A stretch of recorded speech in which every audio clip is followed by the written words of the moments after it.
How's it going? I'm Kassine the Dream Omar. I fight at 165 for US MTA amateur kickboxing, and I fight at 155 for cage fighting. I train at Buffalo MMA. We're located in Buffalo, New York. My coach is Tony Mateo. He's my submission grappling coach and my boxing coach. I've been training with Buffalo MMA for about 4 years now. I've been doing martial arts for about 27 years. Been doing it all my life. I love it. It's my first real instructor was Billy Pine from Johnson City, New York. He started me out in traditional Shotokan karate, and from there I've explored kickboxing, a little capoeira, some jiu-jitsu. I just love the martial arts. You know, it's one of those things that once you get a little taste of it, it's sort of like you gotta enjoy the entire buffet.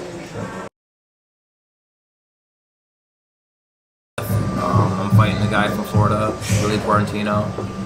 Supposed to be a good wrestler. I'm looking forward to it. You know, everyone thinks I'm a striker, so a lot of people are going to be surprised about my ground game come March 5th.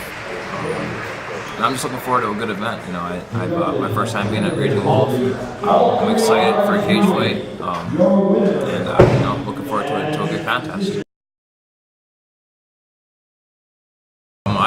You know, the amateur cage fighting is cool and all. For me, I'm a traditional karate guy, so I do a lot of head kicks, a lot of elbows, a lot of knees to the head. So when you take that out at the amateur level, it sort of takes away from half my arsenal. So this is probably my last amateur fight, and then I'm gonna probably try to go out to Vermont or Ohio somewhere and get a pro fight card so I can turn pro.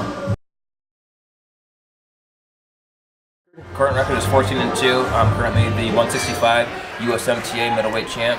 My 2 losses, one to Ty Hoffner that was for the Waco belt. That was at 170, and then my other loss is to Justin Bowles, who happens to be here today. One of those days, I'd like to avenge both of those losses, though, because nothing against them, either one of them, but you know, they still gave me a loss, and I owe them a little bit of a beating. So whenever they get a chance to get around to it, you know, the Dream wants his rematch.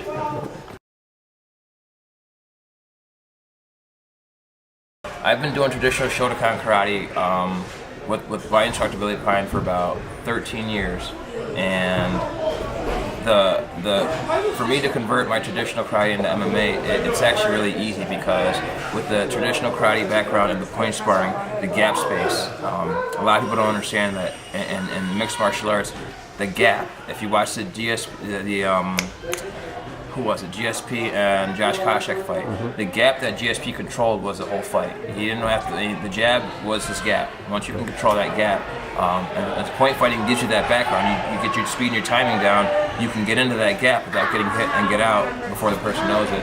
And that's what I've been using with my kickboxing. I use my traditional karate and my point sparring background to really just in and out and try to frustrate guys. And it's been working so far. 14-2, 1-0 in the cage, and after this Saturday, it should be 2-0 in the cage, and then off to pro.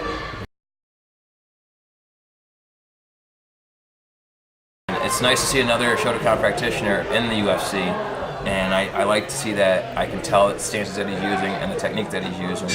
And people may say, oh, he's a boring fighter, but fighting is a sport, and the key of fighting is to hit the person without being hit. So all you guys out there who thinks that we're boring because we don't get hit, come in the ring and try to hit me, and I'll hit you back, and we'll see who's boring and who's not.